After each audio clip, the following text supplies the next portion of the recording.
눈시원안과 이현석 원장 모셨습니다. 원장님 어서 오세요. 네, 안녕하세요. 네, 새해 복 많이 받으시기 바랍니다. 새해 복 많이 받으십시오. 아니 이렇게 한 번씩 너 왜 무슨 일이니? 왜 우니? 이런 질문 받아보신 분들. 그러게 말이에요. 내가 슬퍼서 우는 게 아니라 그냥 나도 모르게 눈물이 이렇게 주르르 흘릴 때가 있는데 이런 걸 눈물 흘림증이라고 하는 건가요? 어떤 걸 말하는 겁니까? 네, 맞아요. 저희가 보통 이제 그 눈물이 어디로 빠지냐면요. 눈에서 눈물은 계속 만들어지고 배출이 되는데 네. 그 보면은 그 눈 안쪽 콧등이랑 마주치는 그 아래 눈꺼풀을 살짝 젖혀보면은 거기 이제 바늘 같은 구멍이 하나 있어요. 네. 저희가 누점이라고 하는데 그쪽으로 이제 눈물이 이제 흡수가 돼서 코 안으로 이렇게 흐르게 되거든요. 네네. 그런데 이제 그 누점에서부터 시작해서 코 안으로 흐르는 그 길을 우리가 누도라고 하는데 그쪽에 여러 가지 원인이 선천적으로도 올 수 있고 후천적으로도 올 수 있는데 네. 좁아지거나 막히게 되면은 아하. 결국 그 눈물이 이제 눈 밖으로 흐르게 되죠. 그렇죠. 글로 빠져야 되는데 다양한 이유로 인해서 빠지지 못하고 이제 눈 밖으로 흐를 때 이것을 눈물 흘림증이라고 이야기한다라는 말씀인데 자, 지금 말씀 중에 또 사고 제보가 들어와서요. 중앙고속도로입니다. 대감 분기점에서 대동요금소 방향 대동요금소 목간지점 승용차 2대 추돌 사고 현재 갓길에서 처리 중이라고요. 3766 애청자 고맙습니다. 자, 그렇다면 이러한 눈물길이 선천적인 경우 후천적인 경우 어떠한 점에서 좀 차이가 나는 걸까요?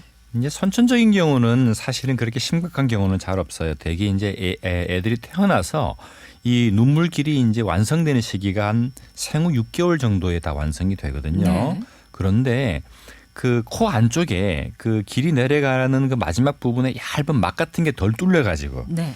폐쇄되는 경우를 저희가 선천성 폐쇄라고 하는데 그런 경우는 대개 한 돌 이후에 자연적으로 뚫어지기도 하고 네. 비교적 간단한 치료가 가능하기 때문에 문제가 되지는 않아요. 근데 문제는 성인의 경우인데 네. 성인의 경우에는 그 나이가 드시면서 여러 가지 다양한 그 만성 염증이나 또는 조직의 고령화로 인해서 이거 이제 그 자연스럽게 그 누도가 좁아지는 경우가 이제 생길 수 있으니까요. 네. 그런 경우가 이제 제일 흔한 원인이 되고요.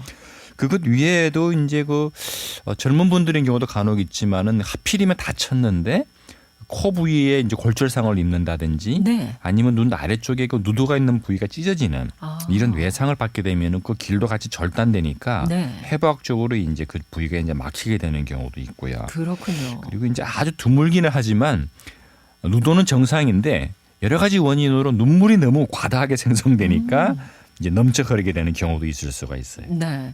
이 눈물이 이제 적당히 있어주면 좋은데 이게 과도한 것도 문제가 될 수 있고 일단 말 그대로 눈물 흘림증의 주된 증상이 이제 눈물이 나도 모르게 흐른다는 거겠죠. 그 외에도 어떠한 증상들이 좀 나타날까요? 이제 처음부터 그렇게 과도하게 흐르는 분들은 잘 없고요. 왜냐하면은 이제 초기에는 사실 일부는 조금 이제 눈물이 내려가니까 네. 그러나 이제 그 충분히 내려가지 않기 때문에 주로 이제 눈에 조금 뭔가 말할까요? 눈물이 이제 우리가 한 번씩 이제 그 드라마 이제 극한 거 보면은 눈물이 그렁그렁한다는 말이 맞아요, 있잖아요. 맞아요. 딱 예. 그 느낌이에요. 하루 종일 눈물이 뭔가 이렇게 좀 그렁그렁 맺혀 있는 느낌이 들고요. 그렇게 하다 보면은 조금 이제 눈물층이 많으니까 사물을 바라볼 때 이제 조금 흐려 보이는 이런 증상들이 이제 초기 증상이겠죠. 네. 그러나 이런 것들이 많이 지속되게 되면은 이제 하루 종일 왠지 모르게 눈물이 이제 자꾸 이게 흐르는 증상들 그리고 이제 그것과 더불어서 눈곱도 많이 생기게 되고요. 그리고 이제 좀 나이가 드시면은 사실 우리 눈 가쪽에 살이 조금 이렇게 늘어지면서 거기가 약간 이렇게 접히거든요. 네. 그러다 보면 그 부위에 항상 척척하게 눈물 때문에 젖어 있으니까 아하. 습진이 생기죠. 네. 뭐 헐기도 하고 이러한 것들이 이제 주 증상이 됩니다. 그렇군요. 052 애청자가 나이가 드니까 눈이 시리고 눈물도 자주 나더라고요. 그럼 이게 이제 노화하고도 상관이 있는 걸까요? 이제 보통 우리가 눈물 흘림증을요. 안구 건조증에서 생기는 눈물 흘림증과 이제 구별을 잘 하셔야 되는데 네네. 말씀하신 그 애청자 표현처럼 눈이 많이 건조하고 시릴 때도 눈물을 많이 나요. 아니 눈은 건조한데도 눈물이 난다. 네, 많이 나죠. 아까 제가 마지막에 말씀드린 이제 과다하게 눈물이 났을 때 흐르는 증상이 되는데 네. 왜냐면은 우리 사람의 눈물이 물만 가지고는 우리의 시림증을 해결할 수가 없고요.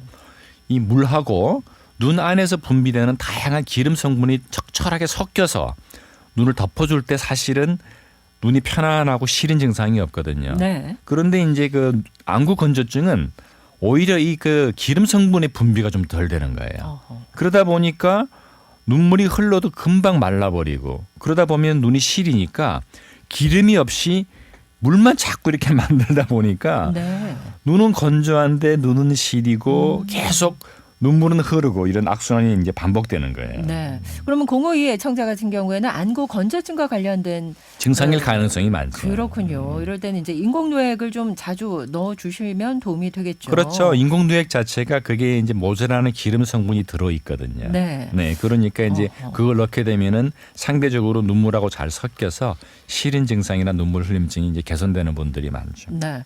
5886 애청자가 아침마다 세수를 할 때 수돗물로 눈을 씻고 눈동자 마사지도 하는데 이거 괜찮은 걸까요, 선생님? 이런 질문을 주셨어요. 잘 권유해드리고 싶지는 않아요. 왜 그러냐면은 눈은 물론 이제 깔끔한 느낌은 들겠죠. 그다음에 눈을 세척해 준다는 느낌으로는 좋은데 아까 말씀드린 것처럼 눈물이 단순히 물만 있는 게 아니고 거기에는 다양한 기름 성분이나 이런 것들이 섞여 있어요. 네.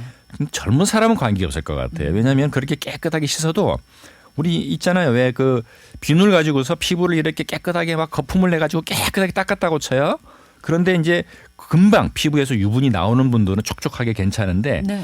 나이가 드신 분들이 그렇게 해버리게 되면은 금방 거기가 트잖아요. 그런 것처럼 조금 나이가 있으신 분들은 수돗물로 눈을 그렇게 씻어버리게 되면은 그나마 거기 있던 기름 성분을 마저 싹 빼버리니까 네. 엄청 시실 것 같아요. 그래서 그런 방법보다는 차라리 인공누액을 좀 사셔서 네. 그걸 가지고서 이제 좀 흘러내릴 정도로 그렁그렁하게 세척해 주시는 방법을 또 권유드리고 싶어요. 그래요. 많은 분들이 질문을 주고 계신데 3108 애청자 눈물이 자주 흐르는데요. 혹시나 황반변성과도 관계가 있습니까? 1년에 8번 정도 양쪽 눈에 황반변성 치료를 받고 있답니다. 이런 질문도 주셨거든요. 두 가지는 전혀 별개예요. 네네, 그렇군요. 전혀 별개라고 보시면 됩니다. 네네. 6848 애청자는 40대 초반의 남자분이신데 운전을 업을 하고 있는데 어두운 새벽에 일을 시작해서 해가 뜨고 밝은 낮이 되면 눈이 너무 침침합니다. 눈 건강에 좋은 약들 좋다고 해서 먹어봐도 효과가 없나요? 어떻게 안과에 가봐야 될까요? 라는 질문인데요. 근본적으로 저희가 이제 눈의 피로 증상이 사실은 주간하고 야간하고요 차이가 굉장히 많이 나요. 네. 같은 피로를 주간에 1시간 예를 들어서 운전을 하시더라도요 주간에 1시간 운전하신 거하고 야간에 1시간 운전하시는 거는 눈의 피로도가 야간에 한 2배 정도 더 월등히 많거든요. 네. 그래서 이렇게 저녁 늦게 시작하셔서 밤새도록 운전을 하신다고 하게 되면 이거는 뭐 누구라도 이런 눈의 피로를 느낄 수밖에 없거든요. 네. 그래서 되도록이면은 조금 중간에 좀 휴식 타임이 뭐 절대적으로 필요하실 것 같고요. 어쩔 수 없는 상황이라게 되면은 조금 쉬실 때 그 인공누액 같은 거를 적절히 넣으시면서 눈을 조금 감고 계세요. 네. 결국 야간에 다양한 빛이 주는 자극 때문에 생기는 피로가 크기 때문에 일단 시간 여유가 되시면은 조금 눈을 감고 쉬셔라. 이렇게 조금 권유드리고 싶습니다. 네, 그렇군요. 7002 애청자는 눈 알레르기와 건조증이 있습니다. 그래서 심하게 가려서 눈을 비비고 나면 이물질이 들어간 것처럼 불편해서 안과에 가면 이물질을 걷어내곤 하는데 특히나 그 가스레인지 앞에서 전을 붙인다고 하면 더 심하게 가렵습니다. 이건 왜 그런 걸까요? 정말 그 알레르기 증상이 심하실 수밖에 없겠어요. 우리가 이제 보통 알레르기가 있을 때 제일 조심하셔야 되는 게 눈을 절대 비비거나 만지시면 안 되거든요. 그 왜 그러냐면은 알레르기 물질들은 눈 안에 있는 흰자에서부터 계속 그것을 이제 그 억제하는 물질들이 배출이 되는데 네. 그러한 것들이 비비게 되면은 너무 과다하게 배출이 돼 가지고요. 눈에서부터 아주 끈끈한 점액들이 엄청 많이 나와요. 네. 그래서 이분이 말씀하시는 그 눈에 뭐 이물질이 나온다는 거는 그런 점액들이 나오는 거고요. 그리고 그러한 경우에 눈이 또 통통 이렇게 부어올라요. 부어오르기 때문에 절대 눈을 이제 비비지 마시라. 차라리 좀 시원한 수건 가지고 눈을 좀 대고 계시는 게 오히려 가려움 증상을 가라앉히는 데 도움이 되고요. 네. 그리고 이제 이 가스불에서 뭔가 하실 때 우리가 가스불에서 올라오는 그 우리가 흉이라고 하는 네. 그 기체에서 올라오는 다양한 성분들이 눈에 정말 자극을 많이 주거든요. 그래서 이렇게 일을 하시는 분들은 첫째 환기를 조금 잘 하시고 네. 눈에 직접 닿지 않도록 좀 보안경이라도 좀 착용하시고 하시는 중간에 눈을 조금 이렇게 누액 같은 걸로 세척해 주시는 게 예방 방법이 될 수 있습니다. 그래요. 주부들 입장에선 가스레인지 앞에서 뭐 항상 일을 하게 되니까 그러니까요. 그럴 때라도 환기와 함께 보안경을 좀 보안경 착용해 착용하시는 주시면 거. 네네. 도움이 된다는 거. 9983의 청자는 이 눈꺼풀이 자꾸 감기는 것처럼 불편합니다. 어떻게 하면 될까요? 라는 질문이세요. 이거 대표적인 건조증 증상이죠. 아하. 눈이 필요하니까 건조하니까 눈이 그렇게 크게 떠지지 않는 거예요. 네. 눈을 크게 뜨면 시거든요. 네, 건조증일 가능성이 많으신 것 같아요. 그래요. 자, 많은 질문들 주셨고 끝으로 눈물 흘림증 치료 방법에 대해서 간단하게 좀 정리해 주시죠. 초기에 반드시 빨리 치료하셔야 되고요. 초기에는 이제 그 눈물길을 세척하거나 마사지하는 방법도 있고 진행되면은 거기 실리콘관을 넣어서 간단하게 처치할 수 있지만 방치하시면 큰 수술까지 갈 수 있습니다. 네, 4483 애청자 60대 초반 당뇨약 복용하는 여성인데 나도 모르게 문 밖에만 나가면 눈물이 주르르 흐르고 알러지도 심한데 이거 나이 탓인가요? 건조증일 가능성이 더 많겠는데요. 그래요. 안구 건조증 역시나 관련된 치료를 좀 받아보시길 권해드리면서 오늘 눈물 흘림증에 대한 이야기 나눠봤습니다. 원장님 말씀 잘 들었습니다. 네, 감사합니다. 자,